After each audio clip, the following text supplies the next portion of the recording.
Hello students, स्वागत है आपका अपने चैनल तैयारी जीत में। आज हम देखने वाले मासिक टेस्ट माह अक्टूबर 2024-25 का जो पेपर आपका होने वाला है। विषय आपका गणित है। स्टैंडर्ड और बेसिक दोनों मैथों का एक ही टेस्ट पेपर होने वाला है, तो आप अच्छे से लगा लीजिए इसको, क्योंकि इसी से पूरे पेपर आपके फंसने वाले हैं। पूर्णांक आपका 20 नंबर का होने वाला है। समय अवधि आपको 1 घंटे की मिली जी गई, ठीक है, मिल जाएगी, तो आप अच्छे से इसको कंप्लीट करेंगे 1 घंटे में। यदि आप चैनल पर पहली बार आए हैं तो चैनल को सब्सक्राइब कर लीजिए और बेल आइकन ऑन कर लीजिए, ठीक है। इसी प्रकार की आपको वीडियो यहाँ पर मिलती रहेंगी। तो सबसे पहले हम यहाँ पर प्रश्न 1 देखेंगे। सही विकल्प चुनकर लिखना है आपको। तो ये आपको कितने के मिलने वाले हैं? 2 नंबर का मिलने वाला है। एक क्वेश्चन 1 नंबर का होने वाला है। तो आइए देख लेते हैं क्या लिखा है, क्वेश्चन पढ़ लेते हैं अच्छे से। तो यहाँ पर आपका लिखा है, एक पूर्ण कोण की माप होती है, इसी को पूर्ण कोण और इसी को संपूर्ण कोण कहा जाता है। यानी इस प्रकार का जो एक बिंदी बना लेते हैं, जो कोण बनता है पूरा घूमकर, उसे बताना है आपको। ऑप्शन है आपके 70, 270, 360 और 180। तो इसका सही लगा लेंगे, आपका सही हो जाएगा ऑप्शन नंबर सी, यानी 360 डिग्री। इसके बाद अगला क्वेश्चन है आपका, सिंधु घाटी सभ्यता में प्रयुक्त ईंट की लंबाई चौड़ाई ऊंचाई के लिए अनुपात बताना था। तो आपके यहाँ पर ऑप्शन दिए गए, पहला, दूसरा, तीसरा और चौथा। तो आपके 4 ऑप्शन दिए, इनमें से आपको सही लगा लेना सी वाला, यानी 4, फिर इसका आधा 2, फिर इसका आधा 1। अगला क्वेश्चन हमारा दिया गया, रिक्त स्थानों की पूर्ति कीजिए। तो इनको भी देख लेते हैं क्या दिया है। देखिए, यह दिया गया पहला क्वेश्चन, यदि एक किरण एक रेखा पर खड़ी हो तो इस प्रकार बने दोनों आसन कोणों का योग होता है। तो ऐसे ये लाइन खींची हुई है, ये आपकी रेखा है, इस पर एक खड़ी कर दीजिए किरण। तो इस प्रकार जो आसन कोण हो गए, इनका योगफल क्या होगा? तो इसका सही हो जाएगा 180, क्योंकि किसी रेखा के एक ही ओर बने कोणों का योगफल कितना होता है? 180 होता है। तो यहाँ पर 180 भर लीजिएगा। दूसरा लिखा है, समबाहु त्रिभुज के प्रत्येक कोणों का माप होता है, प्रत्येक कोण कितने का होता है? 60 डिग्री का। इसके बाद अगला क्वेश्चन देखते हैं। तो आइए अगला क्वेश्चन देखते हैं। अगला क्वेश्चन हमारा दिया गया है तीसरा, सही जोड़ियाँ मिलाइए। तो आइए इनको देख लेते हैं, ये हमारा कितने के होने वाले हैं। इसमें आपके 2 दिए गए हैं, तो ये 2 नंबर के हैं, तो इनको मिला लेते हैं। देखिए पढ़िए, पहला क्वेश्चन लिखा है, त्रिभुज जिनकी 2 भुजाएं समान हो कहलाता है। तो यहाँ पर 2 भुजाएं किसकी समान होती हैं? तो इस पर डी को लगा लीजिएगा, समद्विबाहु त्रिभुज। इसके बाद समान भुजाओं वाले, यदि 2 त्रिभुज हैं और उनकी भुजाएं समान हैं, तो वो त्रिभुज क्या कहलाएगी? तो सर्वागशम कहलाएंगी। तो इसको आपको मिलाना है सर्वागशम से, ठीक है। तो ये इस प्रकार से मिला लीजिएगा।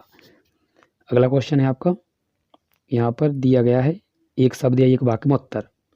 तो यहाँ लिखा है, जिन 2 कोणों का योग 180 डिग्री होता है, ऐसे कोण क्या कहलाते हैं? तो इसका आपको लिखना है यहाँ पर समपूरक। क्या लिखेंगे इसमें? समपूरक कोण। तो ये पहले का आंसर हो जाएगा, समपूरक।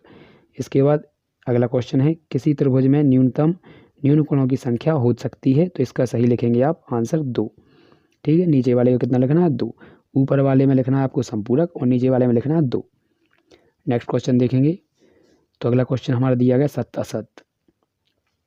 तो यहाँ पर देखिए, ये आपका इस प्रकार से लिखा है, यदि ए बी सी एक रेखा पर स्थित हैं 3 बिंदु और बी मध्य बिंदु है ए और सी का, जिस प्रकार से ये लाइन खींची है, ये ए है और ये सी है, इसमें कहीं बीच में बी है, तो ये शर्त बराबर होगी या नहीं? तो ये सही हो जाएगा।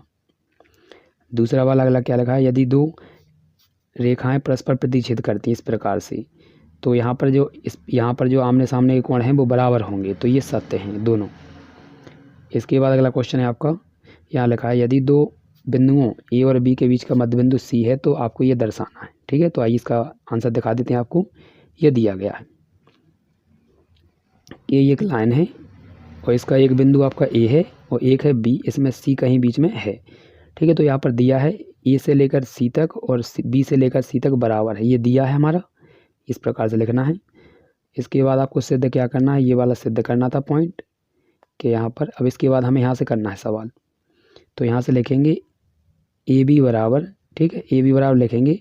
तो ए बी आपको कहाँ से मिलेगा? जैसे मान लीजिए एक लाइन थी ऊपर, तो ए और बी मिलना है, यानी यहाँ से यहाँ तक जाना है। तो आप पहले कहाँ से जाएंगे? ए से सी तक, तो ए सी, फिर यहाँ बी से सी तक, तो ये बी सी।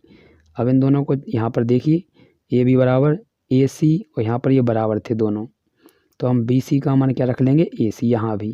तो ये दोनों जुड़ जाएंगे तो आपका 2AC हो जाएगा, ये 2 में आ जाएगा, तो ये यहाँ पर सिद्ध हो जाएगा इस प्रकार से। तो अच्छे से नोट डाउन कर लीजिए, ये आपका आंसर है। अगला क्वेश्चन देख लेते हैं। अगला क्वेश्चन दिया है आपका, RHS सर्वगसमता का नियम लिखना है।